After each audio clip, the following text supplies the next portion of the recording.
Sharnael.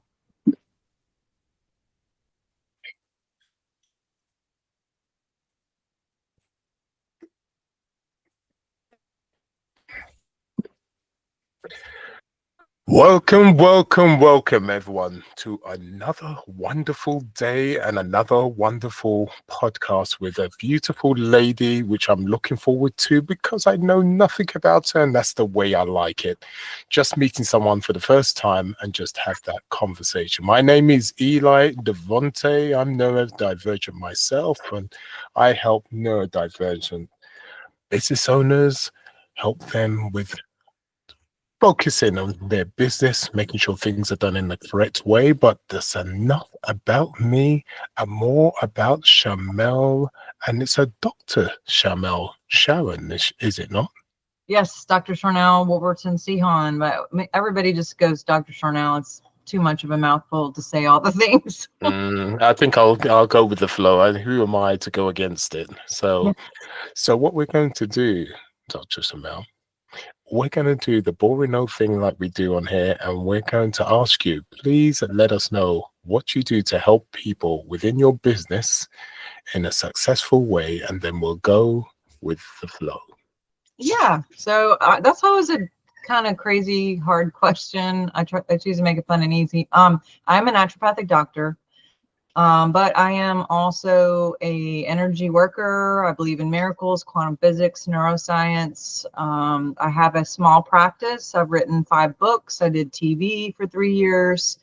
I'm all over social media. I have my own podcast. I own multiple businesses. I have, I guess I should mention my family. I have 5 children. I also work part-time at animal foster shelter, where I have fostered over 107 kittens and got them adopted in the last few years. And kept a few. I've had a couple foster, some people call them foster fails. I call them divine appointments. And I have currently 5 dogs. One is a foster, and I am with the love of my life. And we were together for 5 years, had a 25-year recess, and then 9 years ago, got back together, and we're just doing life together. So, I just do my best to help people find their destiny and to live their best life. That's kind of what I do.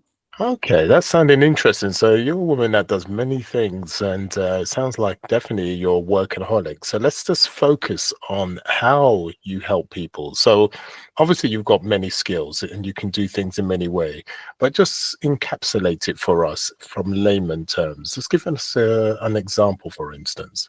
Well, if you're going to come to my practice, we'll probably do some diagnostics and see what's going on with someone physically, mentally, spiritually, and then find a road map. You can see one of my cats in the background. Sorry. Find a roadmap of recovery. I have a lot of biohacking equipment in my practice. We have red light therapy, lasers, hyperbaric chamber, infrared, ozone therapy.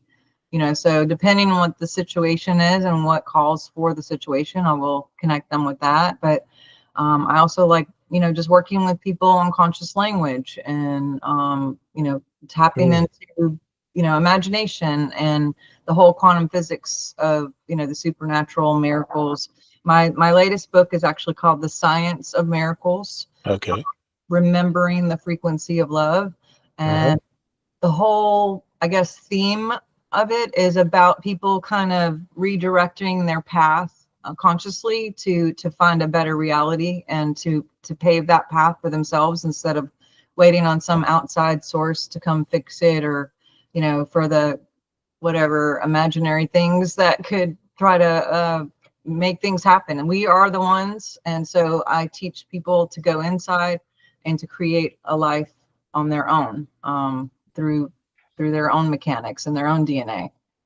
So obviously you've gone down the path of doing everything natural, and you're totally against the medication side of things. Well, I shouldn't say totally against it, but you make sure that you try to do things in a natural way, and you do it from the point of view of spiritualism, light sources, sound. Could I say that? Also sound, vibration, all that type of thing. Now, Yes. that's a lot to undertake because each discipline has a lot to it, and there's a lot to study there, a lot of experience. So I take it you've been doing this from the year almost dot. Is that correct? Since the 90s. So it's been a minute. Yeah. So I, you started on one thing, maybe for instance, you did sound, and then you started on the other. And that's because, like I said, each discipline takes a long time to master or thereabouts. So that's how I knew that you've been doing it for some time, because some people specialize, right? They specialize on the light source. But obviously with your expanse experience, you've been able to take on one thing and then the next and then the next. So while we know this, I take it the reason why you've learned so many disciplines, because each discipline is good for specific things. So specific things when people are sick. Is that correct? Rather than one for all. yes, absolutely. I guess so. I personally had a thing where I got myself into being sick on my, in the past as well. Uh-huh. And Uh-huh. so my first guinea pig was me. I actually came from a very Western approach growing up because my dad was military, and we talked off camera about living overseas. I lived in Germany and London, and then I went back to school in London. But I did whatever doctor said. The military was very Western. But when I had exhausted all of that, I was sick about 7 years, and I had exhausted all of it. I had done all the things, and I wasn't getting any better. And I was on like 33 different meds. I felt terrible. I was about 80 pounds heavier than I am right now. A lot of it was because of the meds and the side effects. So when I was introduced to a different approach, it was actually by an MD who is very kind of practices more electronics frequency. Uh-huh. He uses aromatherapy and things like that. And so so I started out probably more on the aromatherapy, like herb type thing. But going back to your question of, did you start with one thing? Because this doctor that I mentored under had an office full of all of the equipment that I mentioned, literally jumped into all of it. And I was just like, okay. And I just learned it all. I was like, why not learn it all? And not if we have access to it, let's do it. Like, let's not leave anything off the table.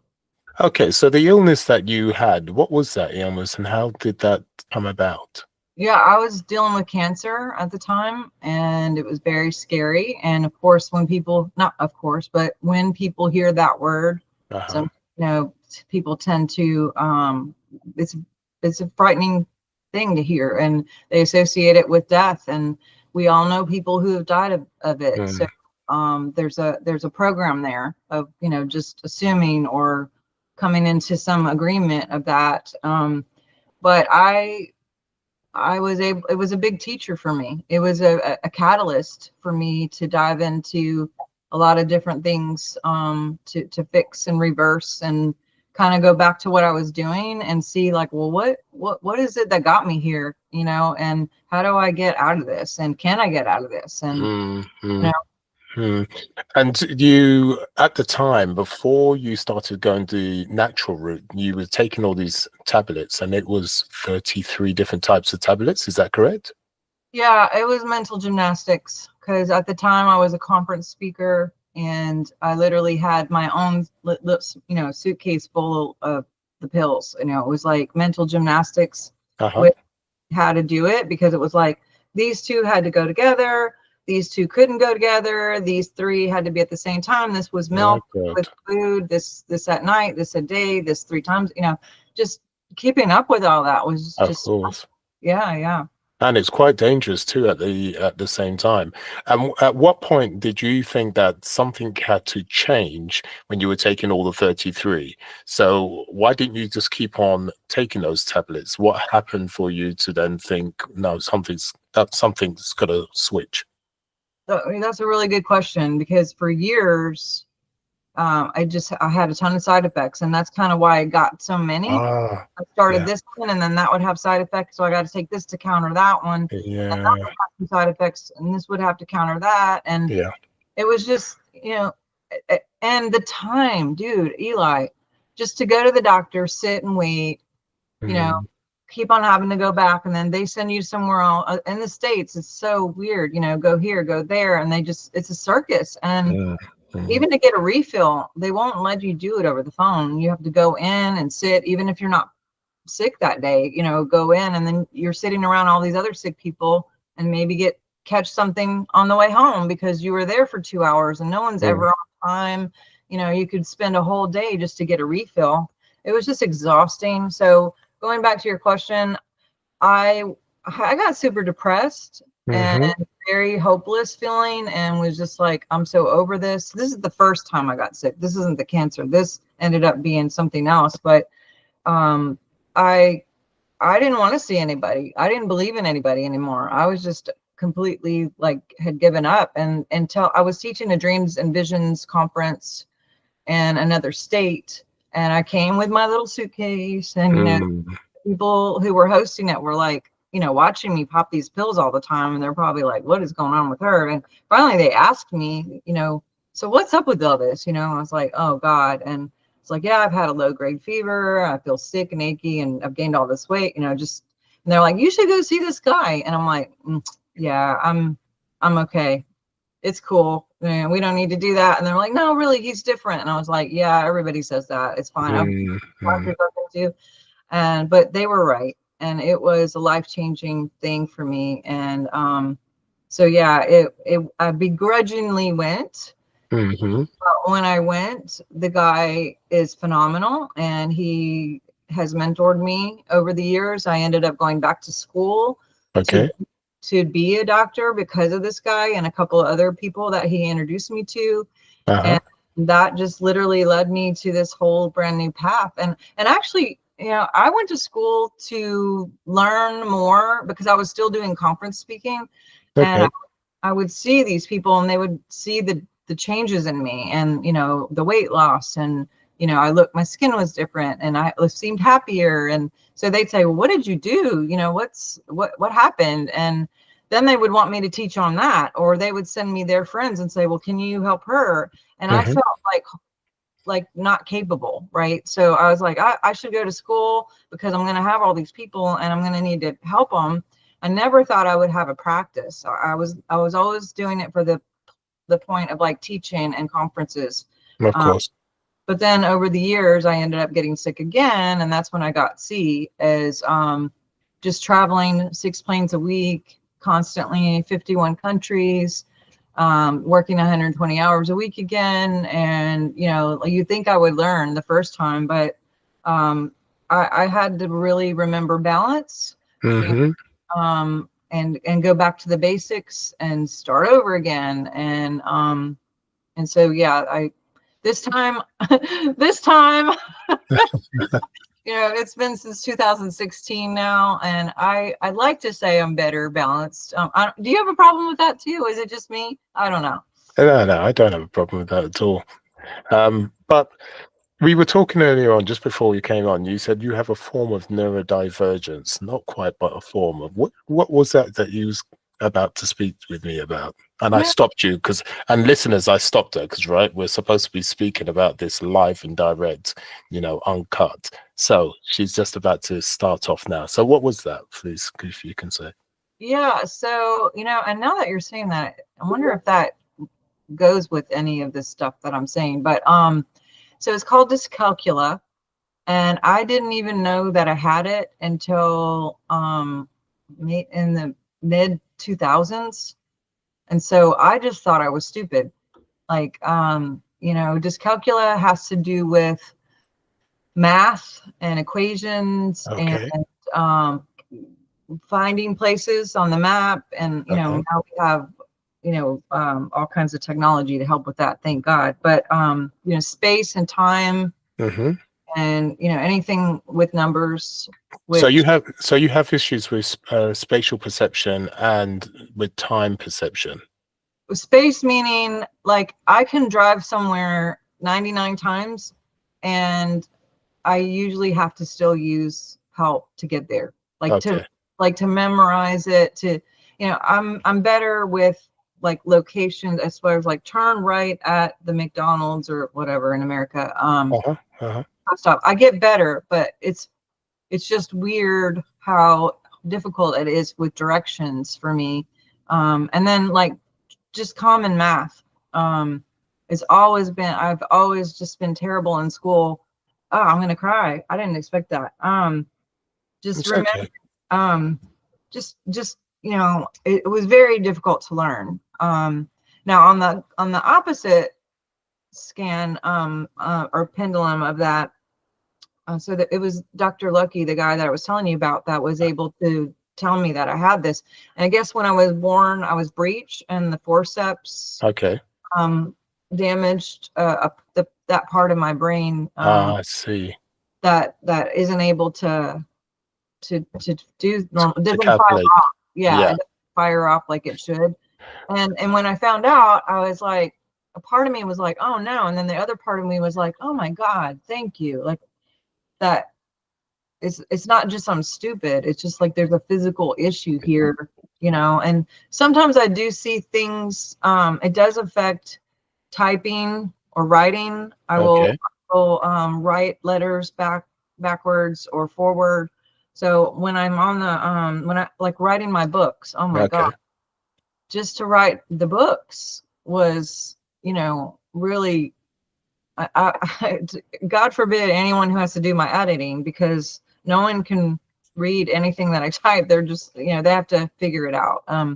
So I do a lot of voice text. I hear you. Because that's really helpful. And I did the last part of my book a little bit like that too, now that technology is here. But the other ones, and most of my last one was literally typing, which was all, it's like I see it in my mind and I'll still type it wrong. You know, it's like, so do you deal with this too? Is that what, so your whole thing is yeah, I'm dyslexic amongst other things, and I have problems with maths. I also have problems with words swimming in front of me too. I also have a stutter. I have a problem with speech, but it doesn't seem so because I work hard at it and I've had to hide it for so many years. So there's many things that I have issues with, but just like anything, when you're weak in one thing, you're strong in others. So I make sure I use those strengths so it hides my weaknesses. So I'm sure when you're listening to some of my podcasts, sometimes I don't speak as clearly as I usually do, because sometimes I listen to my podcast and I think, what's wrong with you? Why are you dropping your T's? So, but it's because I'm having a bad day. So I do have a lot of issues. Well, I'm glad you circled back on that part about strengths and other things, because that's where I started to go, and then I lost my track. But the good part of the strength part is apparently I'm an exceedingly good reader. Like I'm always reading like 15, 5 to 10 books at a time. Really? When I was a kid, I would read. Like and hold on a second. Can I just hold you there? So when you're reading up to 10 books at a time, can you hold that information of those individual 10 books? Yeah, pretty much. I mean, my God. And I write, I'll see it and then I'll write it if I need to like memorize things. Right. Like my sister's brilliant. She could read something and it's there forever. 20 years later, she'll pull up the date, the time. I'm like, how do you do that? Like for me, studying was, I have to listen to the professor and I have to read the book. I have to take the notes over and over again. But I do read really fast. Like I got all these awards as a kid. Like if there was a reading contest, I would win. Like I could read more books so fast. And Sharnael, I'm so jealous of you. That's one thing I wish I had the discipline to read. I struggle with reading, but I do try. And I wish, because I love books. I love the feel of books. I love to open a book. I love the words, just the energy of those particular books are just amazing. But I struggle with reading, even though I read really well. I can only read really well for so long. And I've got certain techniques to help me longer. But the problem is I have problems reading for a long time. So when you say to me you can read 10 individual books, yet still understand what you're reading and you don't get confused between them all, I am jealous. Oh, well, have you ever tried sleeping with books? No, that sounds really funky. What's that all about? Yeah, so I learned this concept from Edgar Casey. I don't know if you're familiar with the Sleeping Prophet. You should check him out. But Okay. he would sleep with his books, and then he would wake up and he would know what was in the books. And I believe we have that technology in here. But I accidentally kind of landed on that because my husband's out of town quite often, and when I'm reading, I'll have like my bed becomes like an office. There's like books everywhere, and then I get so tired I end up falling asleep. And what would happen is if he was gone a week or so, when I would pick up the book, I would read it and be like, oh, I already know this, and then Wow. down, and then I'd be like, I already know this too, and I put it down. So there's really something to that, and I think it's having to do with our biofield, and somehow, you know, we just pick up the energy of the books. And I'm with you. I don't like electronic books. I'm not a Kindle. You know, sometimes I'll do an audio if I'm like cleaning or something on a Saturday or whatever. But I'm like you. I like picking up the book, Yeah. the book, and underlining it and dog-earing it. And I like all my notes, and I really love. Yeah, no, I really feel you, because I've got two versions of books in general. Sometimes I've got a Kindle, sometimes I've got the physical book. And to be honest, 9 times out of 10, it's the physical book I pick up. And it's so much easier to get to your page, you know? It's so much easier to flick through, stop, flick back, stop, but also just to see those words in real time. You just can't, you can't beat organic. Does that make sense? Absolutely. There's something, just like, okay, for instance, I really find it difficult to do the social media thing. And the reason being is because it's not organic. People don't really have a proper conversation, and it tends to be a lot of fakeness because they're all competing with each other, right? But if you have those same people that you've seen fly past your timeline and you had them in a room, a completely different conversation and a more in-depth conversation, that's organic. You just cannot beat an organic book, an organic conversation, or anything organic. For me anyway, works for me, organic. Well, I like getting old books where someone else read it and then seeing what they wrote in there and their little notes and their highlights. Oh, you're one of these nosy ones, are you? Yeah. Ah. It's like, well, what do they think was important about this? It's like, maybe that's important to me too. But on the social media aspect, I agree. There's a lot of competition. There's a lot of fake, and then there's authentic too. There, not everything is, but I will tell you, you mentioned the thing of people in a room. The thing that I really don't like about social media is it's strange how someone can like couch potato quarterback like somebody else's life and like get on their page and then like start an argument or disagree with them. And it's like going back to your in the room thing. Would you ever go to someone else's house, knock on their door and go, hey, I don't like the thing that you said or did, or at a grocery store, say, I don't like your shirt and Yeah, that's true. hair is awesome, you know, awful. Yeah. No one would do that in real life, but on social media, people can just say whatever and then they dart away and they don't have a consequence, you know. Have your own say. I would say that. Most people wouldn't, but I would say that I'm quite straight. But you're totally right. Most people, they just wouldn't do that. I mean, they're brazen because they're behind the screen. I get you. They can be quite rude because they're behind the screen. And also fake confidence. Not necessarily that's a bad thing, but because they don't have to engage one-to-one, eyeball to eyeball, then you tend to find people aren't who they really are. And that's not to say that doesn't happen in the organic world. Of course that does. But more so, I tend to find that online because it's far easier to do that, right? You could look rough behind the screen. You know, your personality could be A, B, and C. But obviously, you can say what you want to say but without being accountable from the point of view, you know, when we're face to face, the tone of my voice lets you know straight away what I said is genuine or not. But when you're doing it in black and white and typing on the screen, you can hide very easily. So it's quite complex. There's no right and there's no wrong. But yeah, I'm more organic. But listen, you know what I'm curious about? Now you have, I can't pronounce it. You have this condition. What do you call it? A Dyslexia. Dyscalculia. dyscalculia. All right, Yes. forgive me. Now you have this dyscalculia and you have the issue of processing maths, figures, space, time, etc. Now, it was very difficult for you when you was at school. Difficult for you when you was dealing with maths. Take us back to that time so we can understand how difficult it was for you. Where did this all start? Now you've got hindsight. Now you have hindsight. Where did it really start?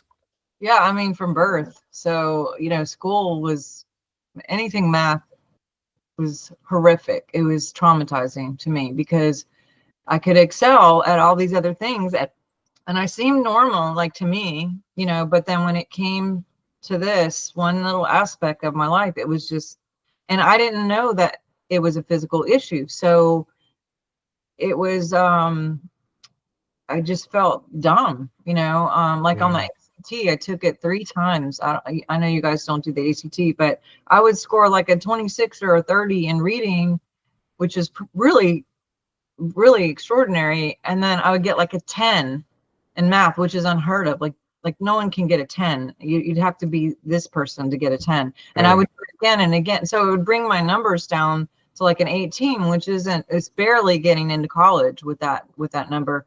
So it just and I had tutors, and you know, I can remember, I'm gonna get so sad. My dad with flashcards for multiplication tables. Oh my God, the trauma of that over and over at night, like, and just him being so disappointed in me and so frustrated because it just wasn't common sense to me, and just to remember. I wanted to please him. You know, I love my father, and of course I want him to think I'm brilliant and proud of me. And I hear you. It's terrible. You know, I just thought there's something really wrong with me, and I had no way of fixing it and understanding how to fix it. Now that I know, you know, if I knew then, and I think if my parents knew then, oh, this is what's wrong, I think everyone would have been a little more easier on me, and I would have been easier on myself. You know, my mother is actually legally blind, and she could see just a little bit, but she, for a long time, would refuse to use a stick, like when we would go in public. And so people would go to shake hands with her, and she wouldn't see it, and people would think she was rude, and they would say things, or they'd say things to me, or she would bump into them, and I'd say, Mom, you know, just use the stick, because people won't be so frustrated with you, and they won't be mad, and they won't think you're rude. And you know, you know, that's what I'm saying, is like, people can have a different perspective if they know, oh well, you know, this is what's going on, and there's a little empathy and a little more grace, you know, instead of just being upset with myself and other people being upset with me because I can't perform, you know. Yeah. And you had that support, that loving support from your dad, and he tried so much. And I understand that he's trying to help you and thinking, you know, why is this not happening? Where else did you get the support, and where else was your frustration when you got that support? Well, I finally did get support. My now husband, who I met at 17, he tutored me. And without him, oh my God. And I had some good teachers that really helped. Now, what's interesting is geometry. When it can't, anything fractions, anything basic math, anything, you know, I know algebra, oh my God, like calculus. I don't know what you guys do in England, but you know, now they even go to like calculus 1, 2, and 3. We didn't have that when I was growing up. But when it came to geometry, you know, shapes, you know, geometry, fine, I did great. When it came to quantum physics, totally fine. That was my favorite subject, is quantum physics. But just the numbers and the math, it was just, oh God, couldn't make sense of it. Couldn't make sense of it. I have support now. I think my parents understand, and you know, they have grace for me if they tell me, you know, hey, can you go drive over to blah blah blah, and I'm like, can you give me the directions? You know, it's like, you know, and then we have these beautiful iPhones that have map quests and They all the make a difference. They're things. wonderful. That's one of the best technologies that have ever been created for me. You know, it's like, thank you, you know, but yeah, that's kind of Okay, so yeah, so you had a really, really difficult time, and not only were you frustrated, but everybody else. But more importantly, it affected you massively, and obviously must have hit your confidence. So as much as you knew you were strong in so many other areas, this one area was quite difficult. So in what way did it knock your confidence? In way interacting with people, teachers, going places, whatever the case may be. And now you see with hindsight, how did it knock your confidence, and in what way? Yeah, I think too, to add on to the competition-ish part, is my sister is a genius. I don't know if you ever watched the show Doogie Howser when you were a kid. They had that in the States. It was like this kid who became a doctor at like 12 years old and like went to college, and that's my sister. Like, she is legit high IQ. My husband is way up there in his IQ. He doesn't rub it in like she does. She's just so I had that other aspect too of kind of always feeling less than, you know, just that feeling that, you know, my parents liked her more, or that now the thing that's on the downside of her, which I love my sister, we do butt heads quite often, but she has zero social skills. Like, and now pretty sure she's on the spectrum now that I'm older. Like, I think kind of go, oh, yeah, that's why she's so smart. And just zero social skills at all. I, on the other hand, was always the president of my class, leader. I would, you know, with the president of FCA and all, you know, like very social, voted most friendliest in my high school and my call, you know, those kind of things, like very social. But so I don't know if math affected that really, but I can't help to not just say that there was that nagging thing in the back of my mind that just kind of thought, what's wrong with me? You know, like, it didn't stop me from pushing me to try to do better in other ways to I can maybe make up for it. Maybe that's why I work so much. Who knows what the subconscious is doing. Well, the thing is that when we're lacking in one thing, we try to be stronger in others. Like I said, it happened with me. As I got older, I was very good at hiding it. I was very good at being able to express myself as I got older. I was able to be very compassionate. And the reason being is because I suffered myself. So it was easy for me to be compassionate because I know how difficult, from my point of view, when you have a so-called disability, you know, people don't quite understand. So it was very easy for me to sit on the fence when I was speaking or trying to collaborate with a person when they were speaking with me about a certain issue. And it didn't have to be a neurodivergent issue. It could be any issue. And the reason why I was very good at just sitting on the fence and not judging is because I knew how much I suffered when I was younger and getting older. So because I went through that pain, I had an understanding. While if I had a silver spoon, I'd be thinking, what are you talking about? Because I never suffered, I never this, I never. So how can you be empathetic to someone when you've never been in that box? Does that make sense? So this is when I speak to a lot of people, they tend to have the strengths in other ways, which is what you're talking about. They're more socially skilled, like myself. I can go to most places, have a conversation, and etc. And you're very similar. I'm not saying everybody this happens with, but what you'll find is that they're stronger in a different area on the right than the left, than the left than the right, because you have to survive. It's a form of survival. If I was born and I couldn't walk properly, then my upper body will be much stronger. I'll still be able to fish, I'll still be able to hunt, because I know no different, and I have to. I have no choice. I get round it. But that's the same thing with us. So this is why neurodivergent people are good leaders, and the reason being is because they've had to have the initiative to survive, because you feel like you're sinking because I can't do maths, or I can't talk to people properly because I stutter. I've got to hide it. I've got to. So you find other ways. And because we're resourceful, because we've had to be resourceful, I believe this is why neurodivergent people are resourceful.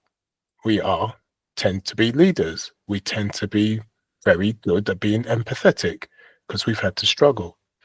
But anyway, who knows? I may be talking nonsense, but that's just sitting here listening to you, I'm really putting together the overworking thing. Like, I've never put that together before, and now I'm realizing I may be overcompensating. That's right. Or trying to outperform in other areas because of this thing, and I never even put that together before just sitting here with you. So that's very helpful. Yeah, and it's not just that, but remember, I think you're probably partially outperforming because of your sister. You know, you were made to feel that, you know, you was nothing compared to her. You struggled because the comparison was always made indirectly or directly. And I think that's just part of your makeup at this moment, because you've always had this mechanism that trying to show that you can perform. So you perform in different ways. Sorry, somebody just walked in the house and my dog went crazy. But yes, I never actually, like I said, I never put that together, but it makes sense now that you know, I'm 54 years old and I just figured that out because you told me. Like, Yeah.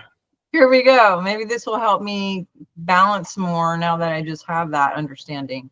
Yeah, I mean, it's good just to, once you accept what it is what it is, then you can do something about it. Because if you come off this podcast now and you believe, oh God, yeah, that makes sense, because you own it, you can decide to carry on how you want to carry on, which is how you have done. And that's not wrong or right. You just got to decide, I'm happy being like that, where I overwork. That's cool. But you may also decide, because you've owned it, you know what? I do work too hard and I need to do A, B, and C instead. But you're able to do so because you've owned it. You've admitted to it. And you thought, so you now have the choice to go left or right. That's what happened. Yes, we've cracked the code. We have a solution here and a new equation.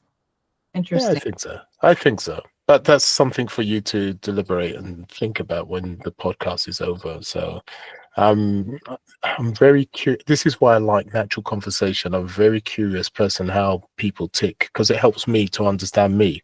Because by speaking to you, it makes me think, oh, actually, yeah. No, totally. Absolutely. Yeah. Yeah. I think you should try the sleeping with books thing. I want to hear you try it and see. Really? Oh, I could do it tonight. I've got loads of books in there. I don't know. Should I?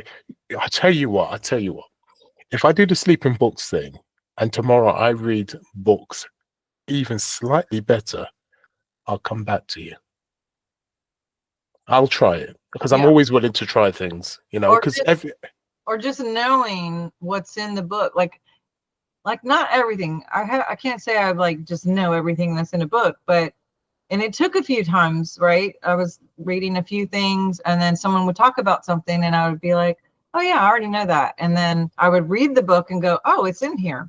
And then I'm like, oh, well, I don't need to read that then. And then I would do it again and again. And I'd be like, am I getting that from sleeping with them? Or did I just already know that? Or, you know what I mean? Like I kind of test myself on it, but I get you. So this Dyscalculia, how is that coming along now? I know you're getting support from your husband, but remember, your husband's not always there because he travels a lot.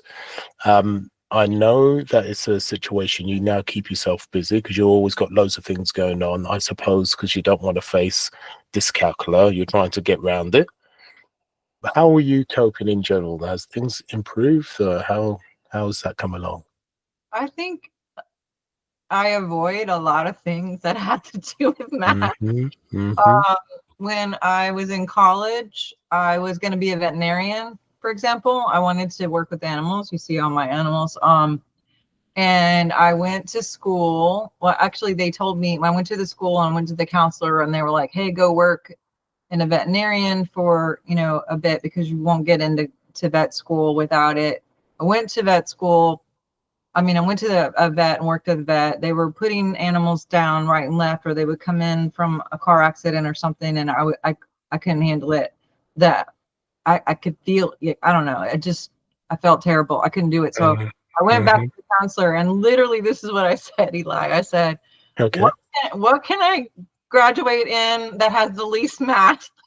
Like, give me that one. That's what I'll do with the least amount of math. And what came back was actually, I really wanted to do religion and spirituality, but the college that I was in, this is a long time ago, but they would not allow women to major in that at the time at this specific school, which is really stupid to me.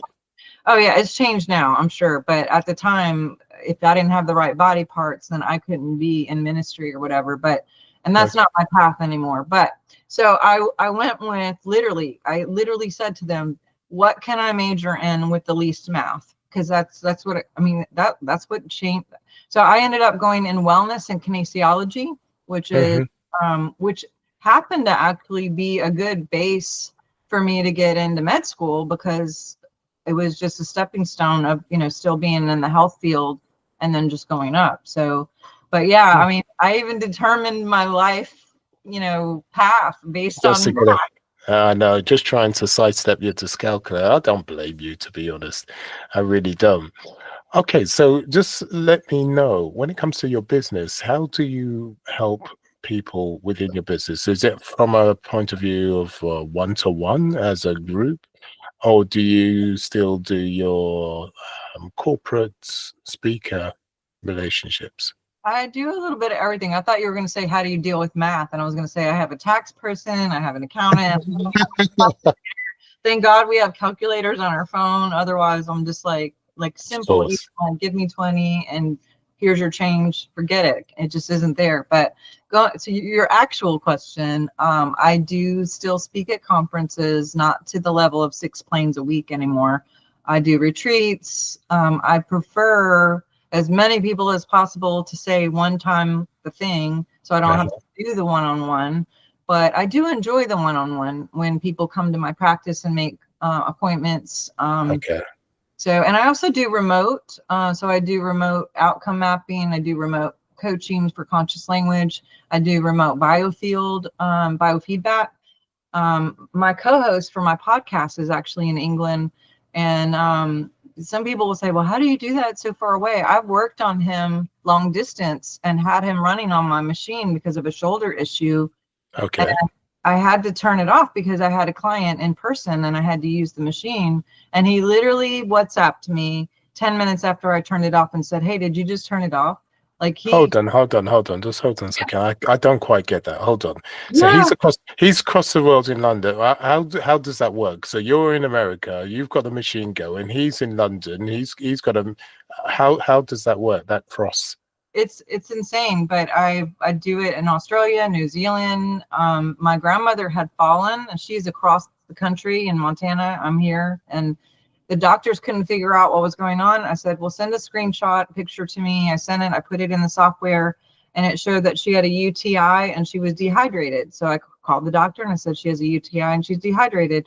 And they were like, okay. And so they tested her, and sure enough, she was. And I was able to send her frequencies to help heal that. Hold on. So I'm just trying to get my head around this. So let me get this right. So you found out the frequency needed. I understand about sound. I do understand about that. So you found the frequency, and I take it he or whoever across the world had the similar machine, and they just had to just no. You're saying no. You don't have to have the machine. So there's a technology called eVox where a person will speak and send me a recording of them speaking for 30 seconds. Okay. They send me a selfie. Literally, it can't be a picture from 10 years ago or whatever. They have to take it like in person. and the software can read the biofield, which most people have about a 4 to 5 feet field, and then they combine that with the Evox, which is the voice technology that can hear what may be missing or what's out of balance in your whole body based on how you speak. And they combine those things. And then the extra step is they customize frequencies based on those diagnostics and send it back to you right away. And I know what you're thinking. I thought this was weird too. And I'm like, they can't do this. No, I understand this, because you're talking about the images to do with the light, that's a frequency, and you also talk about the voice, that's a frequency. And if the voice is missing a certain frequency, it means certain things are happening. It's the same thing with the light, because everything is energy, and if something's not quite right within the energy, it will show up within the signature of that energy. So by the time you combine the two, you can tell one from the other and then you put the whole story together, and that works. Yeah. I understand that because I understand about pure energy and how it works. And that makes sense to me. It won't make sense to a lot of people out there, listeners, but trust me, I believe in all of this because I understand the underpinnings. But okay, that sounds really interesting. Did I go too fast? No. Well, the first time that it was done to me was by that doctor, and he's in a different state. And I just thought, he was like, I have this new technology. Can I try it out on you? And I was like, sure.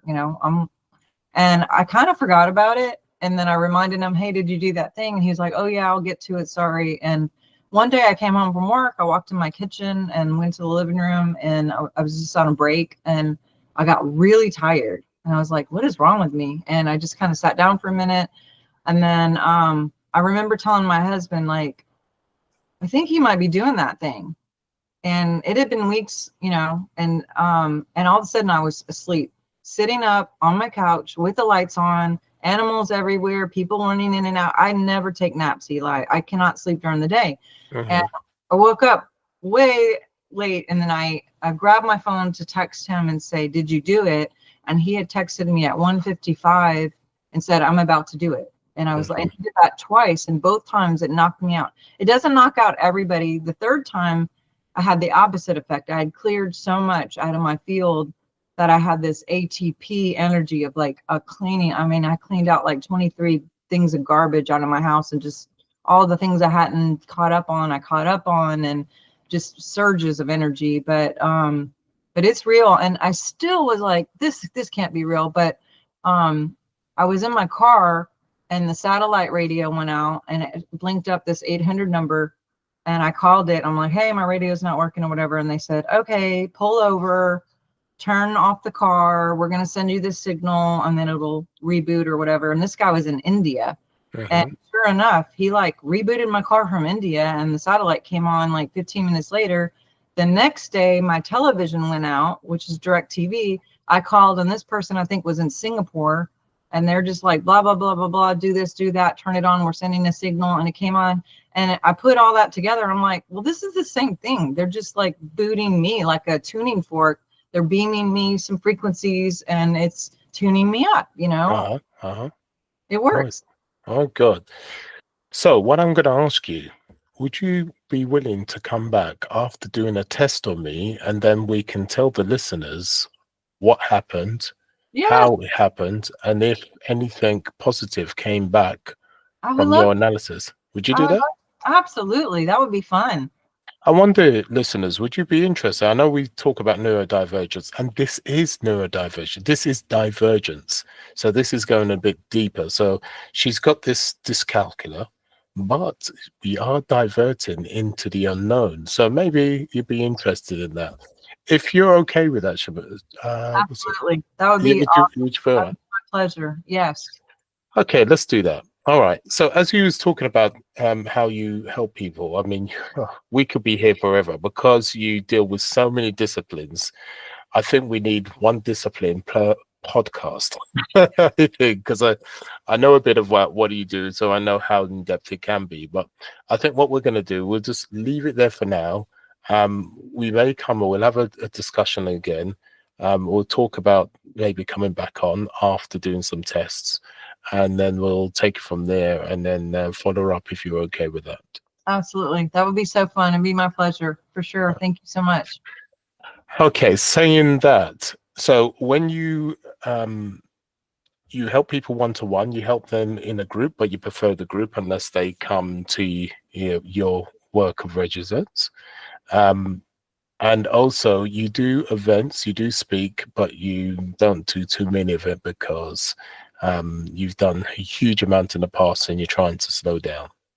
Yeah, and with social media now, I love the platform of being able to not have to be on a plane and go somewhere. But I do miss like hugging people and signing books and hearing their story and seeing their faces. So if you guys are watching this and something stuck out to you, or you have a question or whatever, hit me up on Facebook, or I am on all the social medias, but I like to see faces and connect and send good vibes. And then I have my books too. I have 5 books, and hopefully if people read books, they can apply some of these things to their life. And that's a way for me to help serve as well, of just, letting people do their own thing. I do like the one-on-one, and I love doing remote feedback. And we do like a Zoom usually, or a phone call after I go over results. They're all different, everything has its pros and cons. I just love people, and I love helping people, and I love animals. And I can do biofeedback on animals too, and houses, like we could do homes. So it's fun. Okay, so let's briefly just go over your books. You said you got 5 books, so let's go through one, then the next, but keeping it brief so people know what books you have, what they're based on. So, and then maybe what we can do, we can link that in the show notes so they can get straight to your books too. Okay, so yes, I have a book called Keys to Third Heaven. It's spirituality. It's talking about speaking positive things and helping people progress into a better life. My second book is called The Seer's Handbook. It's for people who have visions or see things, and they're trying to interpret what it is that they're seeing and make sense of that language. I have another book called oh gosh, I always forget this one. A Montana Woman in a Louisiana State. And it's just talking about signs and synchronicities, and which is probably a mislabeled title, but it's interesting. My move here was probably the most difficult, but it ended up being a really good synchronicity as usual. My other book is, my last 2 books are The Science of Miracles, which goes into a lot of formulas, believe it or not, equations on and patterns on how to repattern your life through conscious language and outcome mapping and just mindsets and belief systems. And then I have a book called Keto Reset. I'm a big believer in keto lifestyle and or carnivore. A big part of me reversing cancer was also having to do with just changing my diet, getting off carbs, getting off sugar. And so that it's not for everybody, a lot of people have different lives. But if anyone's interested in any of those, then they're all on my website too, drsharnael.com. Great. And how are people to get hold of you if they need to do a one-to-one or just have that chat? Yeah, drsharnael.com. You can sign up for soul audits, outcome mapping, coaching, biofeedback. There's all kinds of workshops if you just want to learn how to muscle test or learn about divine partnership or outcome mapping. If you don't want to talk to me, you could just take the class. I have one on there about crystals and decrees and essential oils. And then I actually have a card deck too. I forgot about that, but it talks about crystals and the power and the frequency of them and how they work together with the biofield and with your body. And yeah, I mean, just all the social media stuff. I'm on, I know you don't like it, but I'm on Facebook and TikTok and YouTube. My channel is on. Bah humbug. I know. I do have a podcast too on Thursdays at noon, and actually in just in a few minutes we'll be on. And yeah, so you guys can find me pretty much everywhere. If you just type in Dr. Sharnael, something will come up. Okay, so what is the podcast called? The podcast is called Dr. Sharnael True TV, And it's about living true and embodying truth. And we have a lot of different people come on that talk about the supernatural, the paranormal, you know, health things, that kind of stuff, miracles, Okay, cool. near-death experiences. I love all that kind of stuff. So as you can see, listeners, if you need someone to see things from a natural point of view, if you're not too well, you want to try something a bit different, you can see why she's in this space, and she does well in this space because she's had to live a life where it was difficult for her to be her true self and try to navigate life in a specific way. She went through the cancer, and with 33 combinations of tablets. Oh God, who wants to go through that? But by taking that journey, she understands through proof and through her way how she can help from a natural point of view. So if she resonates from you, if she resonates in a way that you feel she may be able to help you, or you just want that conversation, you have nothing to lose but time itself. Sharnael, thank you for your time. I really do appreciate you. Thank you so much, Eli. And I look forward to doing our biofeedback scan. And thank you for what you're doing and bringing awareness to this whole topic. It's beautiful the way you're talking to people and allowing people to experience what they're going through and help people not feel so alone. You know, I appreciate you so much in your work. It's really important to me, and there's a reason for that, but I won't go into it. But thank you for saying that. It's very important that I get the word out and people do not feel alone, and shorten the curve of pain. And I try my best. But in the meantime, listeners, we say goodbye to her and thank you for her time. And I will say goodbye to you by saying sayonara. Thank you.